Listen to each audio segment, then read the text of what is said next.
Hola, muy buenas tardes a todos y bienvenidos a un nuevo programa del canal de Vicente Fuentes y de la web ufopolis.com.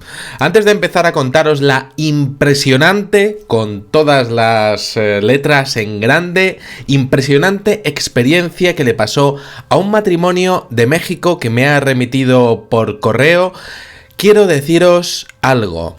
El tema de las realidades paralelas que vamos a tratar hoy es un asunto que la ciencia lleva tratando como algo teórico desde hace años a nivel molecular, pero existen cada vez más y más pruebas a nivel macroscópico de que existe, que es real, que es físico y que es comprobable. Mi nombre es Vicente Fuentes y he hecho cientos de programas sobre misterio, abarcando todo tipo de temas, pero el programa de hoy es sin duda especial. Desde luego es especial porque es que lo que os voy a contar pues es algo que pues cuando yo lo leí pues me impactó muchísimo, y es que es un caso que ocurre en un momento determinado del espacio y del tiempo en donde la realidad directamente es que se rompe, se destruye, y es que es algo que directamente que se podría decir que explosiona, como todo lo que pensamos que fluye en una sola dirección, como si se bifurcase y no caminase como debiera. Así es como lo puedo explicar.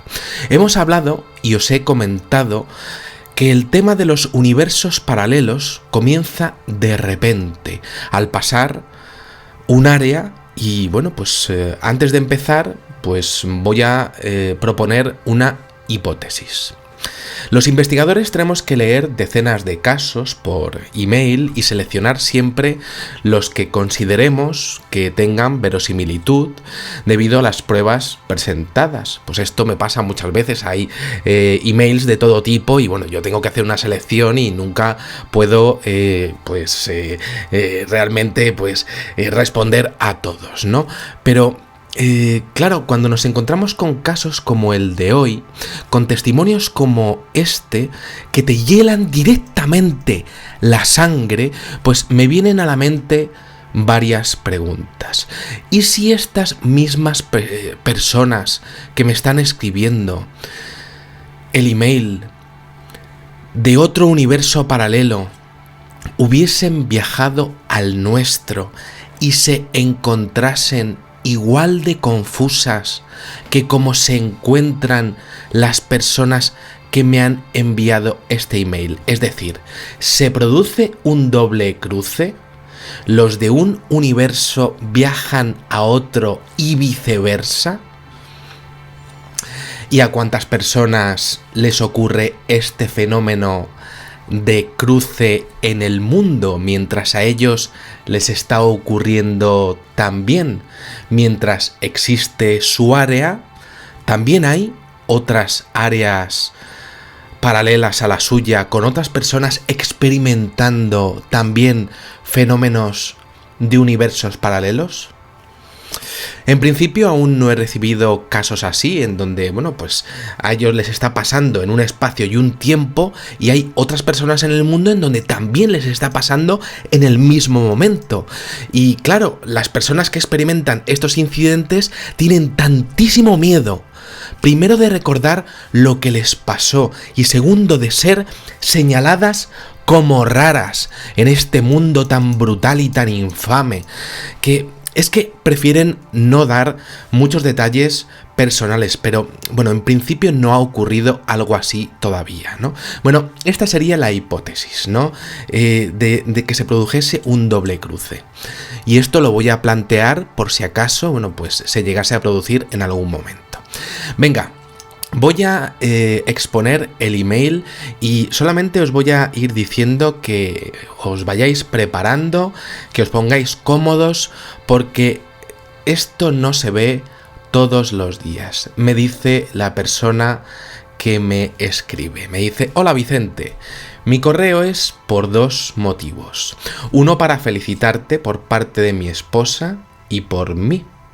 Nos gustó tu programa, entiendo, de que habla de que, pues de que hice del tema de los universos paralelos, a pesar de solo tener unos días de haberlo descubierto. Y por otro lado, para contarte algo que nos sucedió hace aproximadamente 2 años. Nos fuimos de viaje por motivos de trabajo de Tamaulipas a Ciudad de México, un trayecto de aproximadamente un día entero en autobús.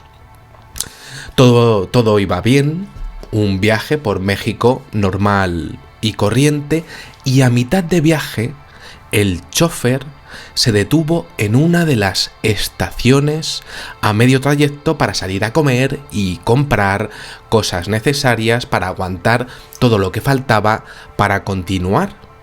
Solo nos dio 2 horas como máximo. Al bajar nos percatamos de varias personas en particular. Una señora embarazada, un señor sin un brazo y otro con una placa de metal en la cabeza. Nos bajamos y fuimos a comprar comida y café, y de paso vimos un poco el lugar. Era una ciudad de paso, de esas donde lo más común es ver muchos lugares con tiendas, con restaurantes, hoteles y un gran mercado. Llegadas las 2 horas, subimos al camión, es decir, al autobús, y nos percatamos que el chofer no era el mismo, y las personas con esos rasgos distintivos, la señora embarazada, el señor sin un brazo y el otro con la placa de metal en la cabeza, no se veían, no estaban. A mí me pareció raro, pero pensé que ese era su destino, algo raro, ya que la compañía de autobús no suele vender tickets de medio trayecto, pero bueno, no le di muchas vueltas al asunto y pasaron las horas hasta que llegamos a la Ciudad de México. Lo primero que hicimos fue ir al hotel donde estaba mi reserva, que ya había hecho hacía más de una semana. Al llegar al hotel y dar mi ticket, la recepcionista llamó a un policía y al gerente del hotel y me sacó un susto, y el gerente me preguntó: oye, ¿de dónde sacaste este ticket? No tenemos tu número de reserva. Me quedé un poco confuso y contesté que lo había comprado hacía ya una semana y lo había impreso precisamente para presentarlo como prueba de mi reserva. El gerente le dio una vuelta al ticket y lo comprobó un poco sorprendido y me volvió a preguntar mi nombre. Se lo di y por más que introducía la clave del QRL, del código, y mi nombre, no aparecía nada en su registro del hotel. Solo se limitó a decirme que lo más probable sería que estaban ante un error del sistema. Me volvieron a registrar y me dieron el mismo número de cuarto, ya que el gerente dio como válido y original mi ticket, aunque no entendía cómo no estaba registrado. Eso fue muy raro. Entonces, en ese momento, mi esposa se sintió rara y me dijo que iba a llamar a su mamá, pero esta nunca contestó. Llamó a su abuela y le contestó un señor que no era de su familia, algo casi imposible, ya que esos números estaban registrados en el celular de mi esposa, en el teléfono móvil de mi esposa, desde siempre, algo que nos pareció más raro aún, rarísimo. Acto siguiente, yo llamé a mi papá para avisarle que ya habíamos llegado y preguntarle por mis hijos, aunque en la llamada los llamé niños. Su contestación fue también de lo más extraña, fue rara. Me dijo que los niños estaban jugando y que por qué preguntaba por ellos. Solo me limité a decirle que porque los extraño, que porque les echaba de menos. Le digo a mi padre, son mis hijos y, bueno, pues tienen 4 y 1 añito. Mi padre, un poco cortante, me dijo, ok. Y me colgó. Me colgó el teléfono. Y entonces yo pensé que era porque se iba a trabajar y que por eso no me pasó el teléfono a mi hija, que tiene 4 años. Sentí muy rara la conversación por teléfono, pero no le tomé importancia en ese momento. Pensé que mi padre tenía prisa. Después de un rato salimos a pasear y ver la ciudad.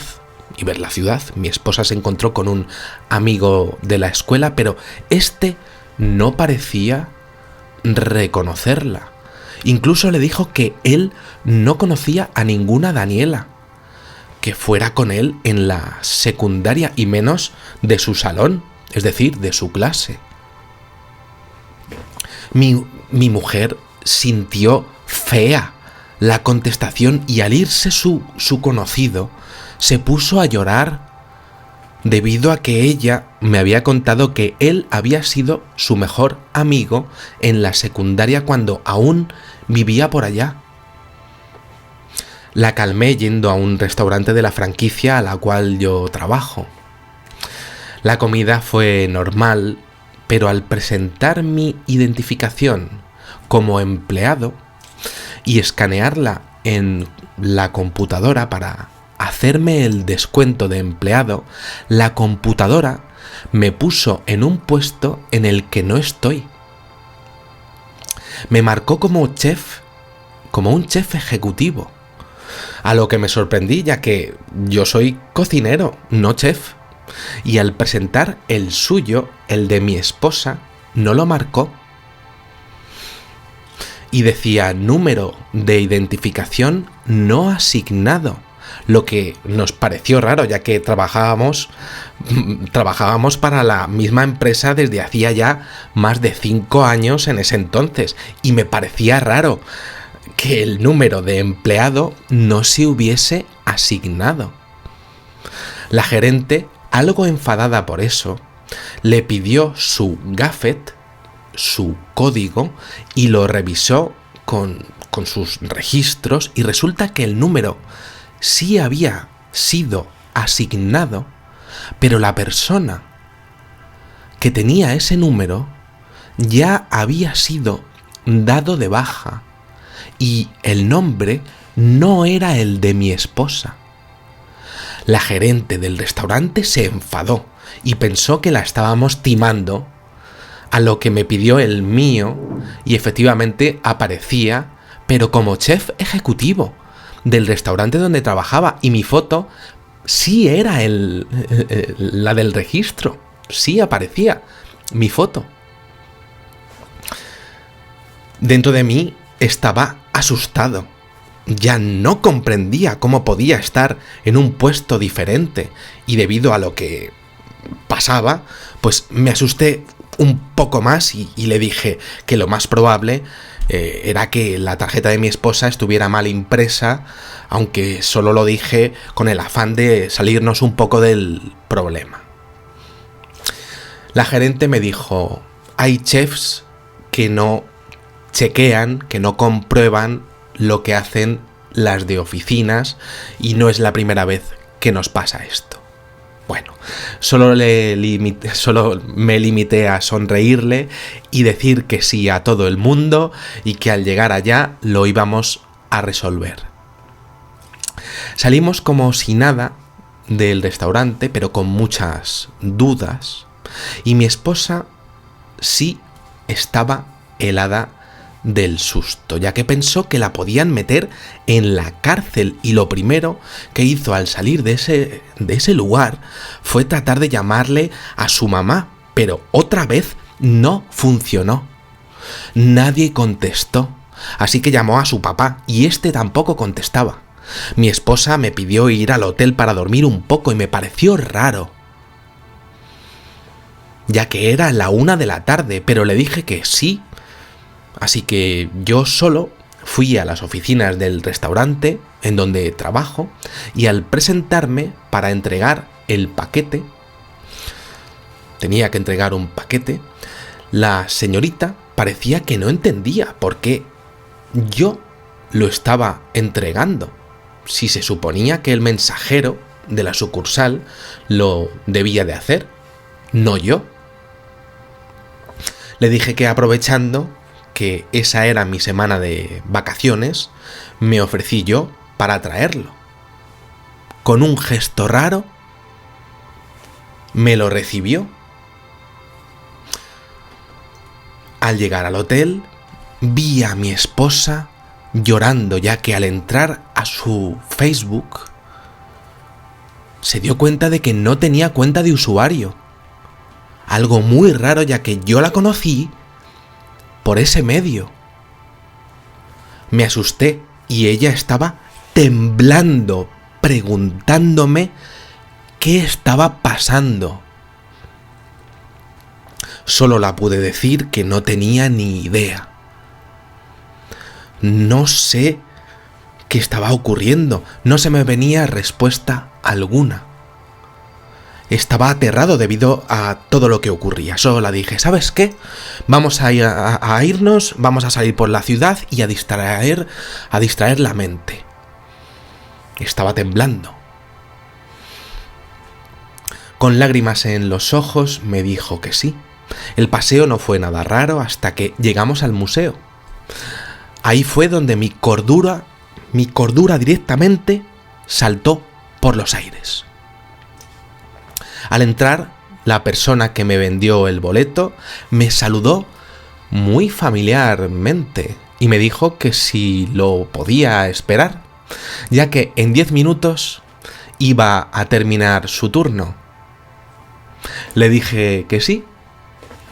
Yo no tenía ni idea de quién era, pero la verdad soy malo para recordar a las personas, así que pensé que era un amigo de alguna de las escuelas en las que asistí y él me reconoció.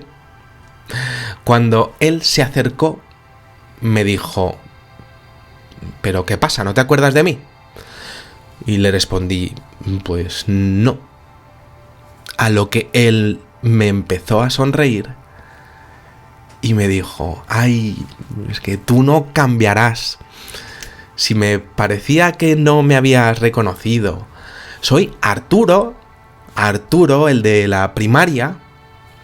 Y yo seguía sin saber quién era, a lo que él me dijo, ¡la zanahoria!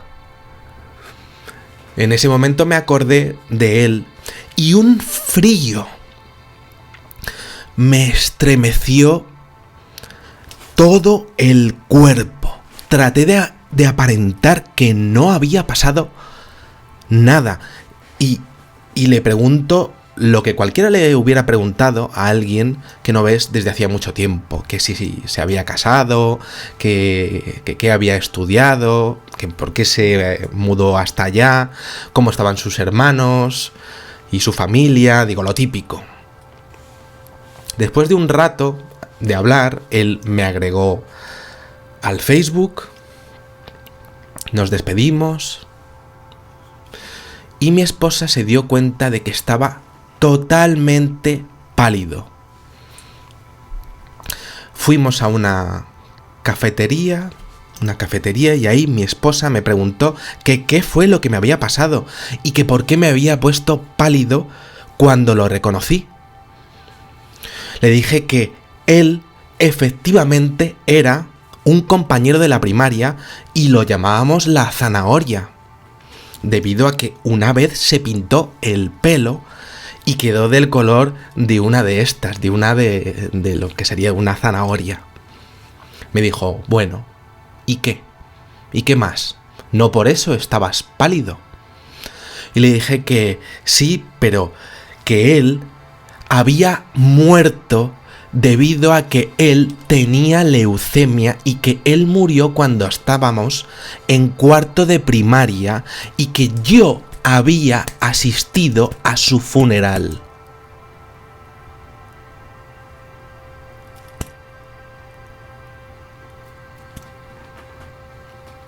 Es más, yo fui uno de los últimos del grupito de amigos que lo vio vivo y en su cama.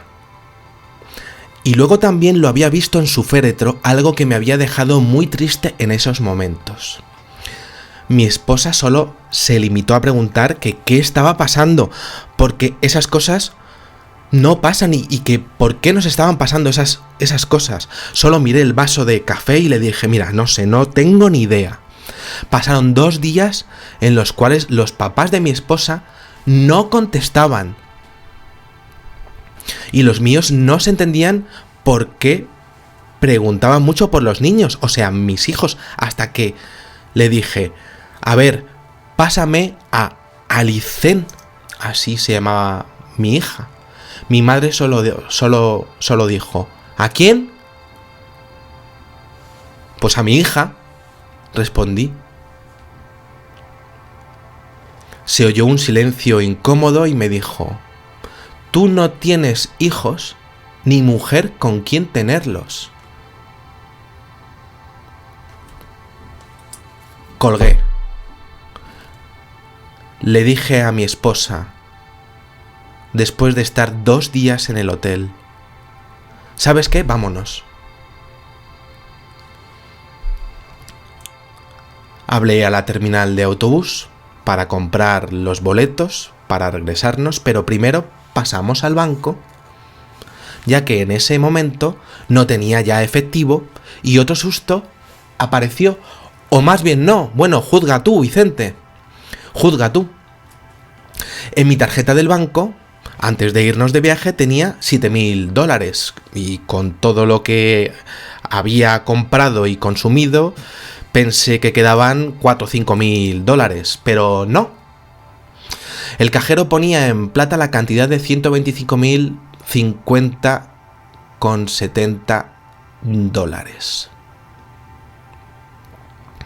Mi esposa y yo no entendíamos cómo tenía esa cantidad en la tarjeta. Si los $7.000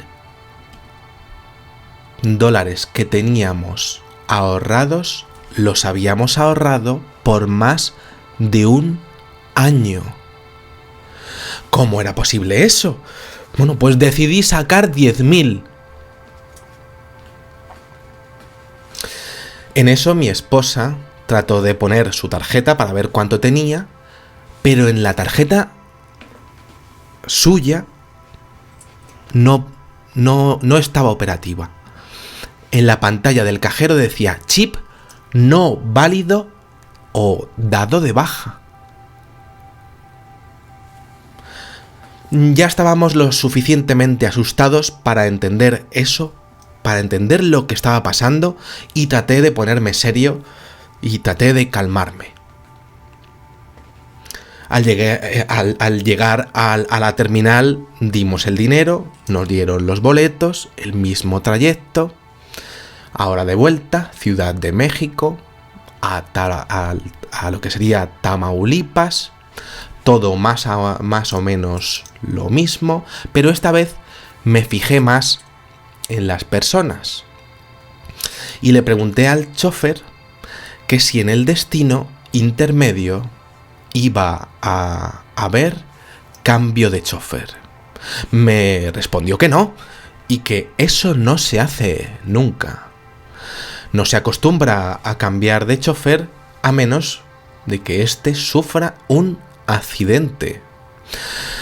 Nos sentamos y ya llegado a mitad de trayecto hicimos lo mismo. Comimos, tomamos café y al subir vi a otra gente, la cual no reconocía. Incluso el chofer era otro, créeme que no entendía nada, no sabía lo que estaba pasando.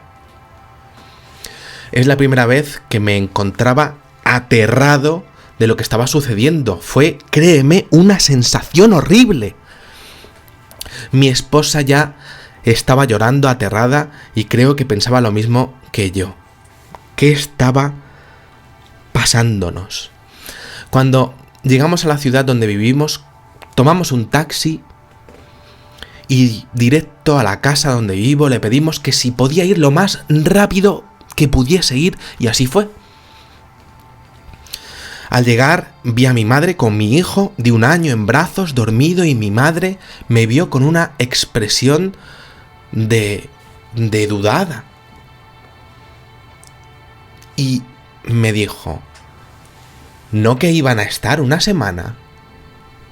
¿Y por qué no me llamaste en estos 3 días? No entendí qué pasaba, ni mi esposa, pero ella pronto corrió y agarró a nuestro hijo muy fuerte, y mi madre dijo, no exageres, si solo te fuiste 3 días. Le dije a mi madre lo que nos había pasado y me dijo que estaba loco, que nunca llamé para allá y que solo necesitaba un descanso. Me dio un café para el susto, si te das cuenta, pues me gusta mucho el café. Mis hijos estaban bien. Mi esposa llamó a su mamá y a su abuela y también la regañaron por no haberse comunicado en estos días con ellas. No teníamos ni idea de lo que estaba pasando. Revisamos nuestras cuentas de Facebook y no había cambiado. Ahora mi esposa sí podía entrar en su cuenta y yo comprobé la solicitud de amistad de Arturo y esta no estaba. Lo busqué por su nombre completo y no aparecía por relacionados. Le mostré las fotos de mi amigo a mi esposa, esas que se había tomado días antes de morir. E incluso le enseñé un llavero con la foto de mi amigo que había mandado hacer su mamá como un recuerdo para todos los que éramos sus amigos, y con la fecha de su fallecimiento y la edad en la que murió. Mi esposa, pues lo vio y me dijo que cuando era niña, de como unos 2 años, pues su casa se incendió con su mamá y abuelos dentro, y que si no hubiera sido por un tío de ella que entró a sacarlos, ellos hubieran muerto, ya que los bomberos tardaron mucho en ir a la casa. Me lo dijo al momento que me dijo que por eso no me contestaban y no me reconoció mi amigo. Yo no entendí lo que pasaba cuando me puso un vídeo acerca de los universos paralelos, y créeme, es lo único que veo en esto. Le hemos contado esto a mucha gente, pero casi nadie nos cree, y pues lo del paquete, pues sí que recibí una regañina por haberlo perdido. Fijaros qué interesante que esta pareja me dice que el paquete se pierde. Y lo bueno es que era una papelería que fácilmente se recupera. Al llegar a la semana al trabajo, pues comprobamos mi esposa y yo, efectivamente aparecían nuestros nombres y puestos reales como mesera y cocinero, respectivamente. No como chefs. Al ir al banco y chequear otra vez mi dinero, estaba en 7.000, no en 125.000. No se había movido nada de dinero. Honestamente no entiendo todavía nada de lo que ocurrió, pero al oír tus relatos de personas que han viajado a otras dimensiones o universos, me hace sentir un poco mejor de que no hemos sido los únicos que nos ha pasado esto. Mi nombre es tal, no voy a decir sus nombres completos, y te agradecería mucho no decir nuestros nombres si es que lo vas a usar para uno de tus videoprogramas en YouTube. Solo refiérete a nosotros como Daniel y Daniela. Y a otra cosa, muchas felicidades por tu programa, nos gusta mucho, a pesar de que tenemos poco tiempo de viéndote, pero es muy bueno. Bueno, un saludo desde México y gracias por leerlo, y si lo usas como materia para tu programa, pues estaríamos más que agradecidos. Bueno, pues aquí tenéis este videoprograma que ya os había dicho que es impresionante, en donde podemos